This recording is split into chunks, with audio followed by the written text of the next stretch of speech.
to today's episode of what we're calling Tech and COVID-19. I didn't come to you yesterday because I explained the night before. I think I just needed to take some time off. Um, I'm going to try to keep these under 10 minutes. That's what my goal is. And yet, at the beginning of this one, I'm going to start with my content and then I'm going to share some things I've been thinking about. So, this episode is specifically about Facebook because you know what? Facebook is always fucking up. Facebook is always violating one, if not all four, of the hashtag causeascene guiding principles. So, what happens with these somewhat consistent tech and COVID-19 episodes that I'm doing, it is to not calculate, to archive um, some things that I'm noticing, other people in the community are noticing where tech is making decisions relative to COVID-19, and some of them are good. Yet some of them have potential to be harm or are actually going to be harmful. And I wanted to archive this stuff because what I don't want to do is months down the line when we're coming out of this, people act like they have amnesia and don't know what the fuck they did. So we're going to talk about Facebook today. So Facebook, I wanted to do this yesterday, but okay, it's a day late. Zuckerberg says it's easier for Facebook to take a much harder line on misinformation during the coronavirus epidemic. So if anybody from a marginalized community knows how challenging it is to have a voice on any of these platforms because many of these platforms believe in equality over equity. And so they weigh all speech as the same. And because you have a whole bunch of libertarian type folks or, these peacemakers who think they are best suited to decide what is harmful or not. Platforms like Facebook have made these choices that fundamentally harm other people. But now they say they can, because it's more black and white with COVID-19, that they can monitor that better. I call bullshit on that. Call bullshit. I wish I had a bell to say, hey, ding ding ding ding ding. I call bullshit.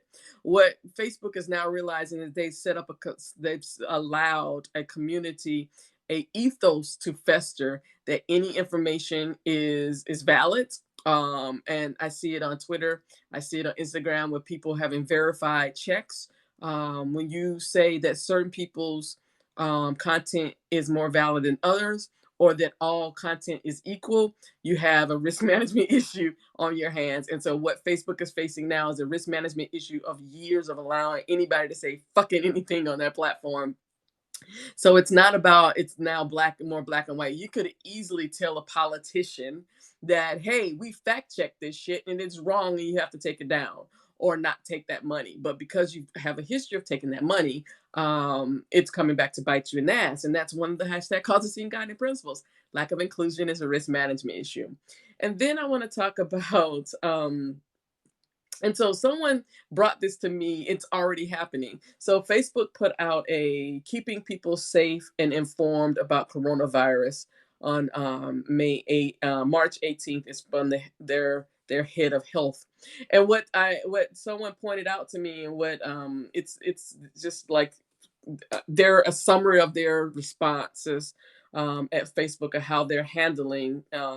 Says in response to coronavirus breakout, Facebook is supporting the global public health community. Communities working to keep people safe and informed. But if you go down, this is in the advertising part. It says, as of this was updated March 18th. It says, as we announced on Monday, we're working with our partners to send home all contract workers who perform content review until further notice.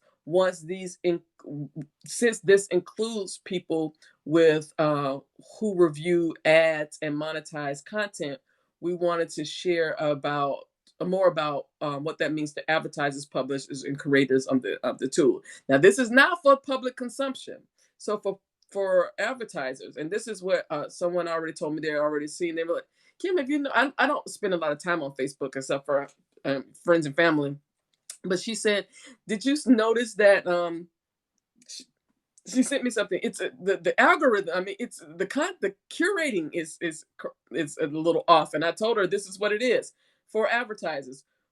We use a combination of people and technology to review ads on Facebook and Instagram, and our automated systems already play a big role in this process.